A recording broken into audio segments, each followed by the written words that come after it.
మన టిఫిన్ అండి పెసరట్టు అండి. పెసరట్టు అవతల వచ్చేసి మధ్యాహ్నం స్నాక్స్కి ఇదిగో స్వీట్ కార్న్, స్వీట్ పొటాటో అది ఉడికేయాలి కుక్కర్లో. ఇడ్లీ రేకు పెట్టి ఉడికేస్తానండి. ఇది మా వారికి గుడ్లు. ఈరోజు మన కూరలు నిన్న గోంగూర రొయ్యలు, గోంగూర పచ్చడి ఉందండి కొంచెం. ఈరోజు మష్రూమ్ కూర చేద్దామనేసి కడిగి పెట్టానండి. ముందు మష్రూమ్స్ మనం ఆ రోజు కొని నీళ్ళల్లో వేసుకుని బాగా 10 సార్లు కడుక్కోవాలండి. కొన్నాక ఒక రోజు 2 రోజులు ఫ్రిడ్జ్లో పెట్టారంటే మీకు అవి పాయిజన్ అయిపోతాయి. ఎప్పుడు మనం కొన్న రోజు వండుకోవడం బెస్ట్ అండి. ఇదండి పెసరట్టు. డైట్ ఉండేవాళ్ళు ఏం తినకూడదు అదేం కాదండి. పెసరట్టు అలాంటి ప్రోటీన్స్ మీరు చక్కగా మంచి ఫైబర్ ఉన్న ఫుడ్ తినాలి, ప్రోటీన్ ఉన్న ఫుడ్ తినాలి, నీళ్ళు కరెక్ట్గా తాగాలండి. బయట ఫుడ్ ముందు కట్ చేయాలి.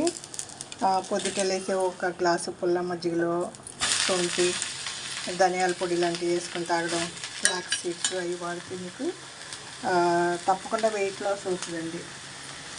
ఈ ఫ్లాక్స్ సీడ్స్ చక్కగా వేయించేస్తే ఇవి వచ్చేసారా దోరగా వేయించి మీకు ఇష్టమైన ఫ్లేవర్ మెంతులు అయినా సరే, జీలకర్ర అన్న, లేకపోతే మీకు వాము అలాంటివి కూడా దీంట్లో ఒక స్పూన్ వేసి వేయించి పొడి చేసుకున్నారంటే ఫ్లేవర్ బాగుంటుంది. మజ్జిగలో వేసుకుని తాగారంటే చక్కగా వెయిట్ రెడ్యూస్ అవుతుందండి.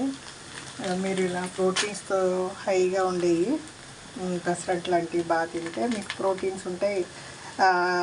ఆకలి తక్కువగా ఉంటుందండి. కడుపు ఫుల్గా ఉంటుంది. అదలా ఇలాంటి ఫైబర్ ఉన్నాయి బాగా తినాలండి. ఇది వెస్ట్ గోదావరి అమ్మమ్మ వంటల వీడియో అండి. నేను ఫాలో అయ్యే మీకు చెప్తున్నాను. ఆకలికి పొట్ట మార్చుకోకూడదండి. నరాలు లాగేస్తాయి, దెబ్బ తినేస్తాయి. కరెక్ట్గా తినాలి, మంచిది తినాలి.